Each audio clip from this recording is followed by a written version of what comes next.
শুভ দুপুর সকলকে। মারাত্মক গরম পড়েছে। আর তার সাথে আমি সকালবেলা নিয়ে চলে এসেছিলাম হচ্ছে পাকা পেঁপে। বাবাকে বলেছে যেহেতু খেতে পাকা পেঁপে, তো পাকা পেঁপে দিয়েছি। কিন্তু ভেবেছিলাম লাল হবে, হয়নি, অরেঞ্জ হয়েছে। একটু শক্তও ছিল। তাড়াতাড়ি করে কেটে বাবাকে দিয়ে আমি একটু রসনা খেয়ে নিয়েছিলাম। রসনা খাওয়ার পর পুজো করতে চলে গেছিলাম। টুকিটাকি যা, যা কাজ ছিল সেগুলো করে। আর এর সাথে যা, যা রান্না করেছি সেটা হচ্ছে মশলা বেগুন করে নিয়েছি। কারণ মশলা বেগুনটা অনেক দিন খাওয়া হয়নি। মশলা বেগুন, এর সাথে রয়েছে গরম, গরম ভাত।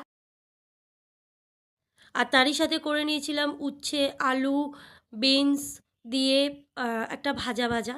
আর ১ পিস মাছ ছিল, পার্শে মাছ ভেজে নিয়েছি। যে খাবে, খাবে বাবা মায়ের মধ্যে।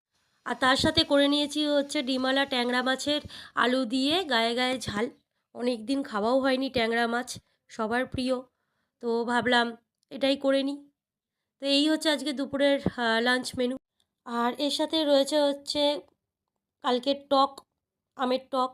আর এইটুকুনি যা পড়ে রয়েছে, আজকে খেয়ে একেবারে শেষ করে দেবো, দিয়ে আবার নতুনভাবে একটা করব। এই হচ্ছে আমাদের আজকে দুপুরের লাঞ্চ। দেখা হচ্ছে নেক্সট ভিডিওতে।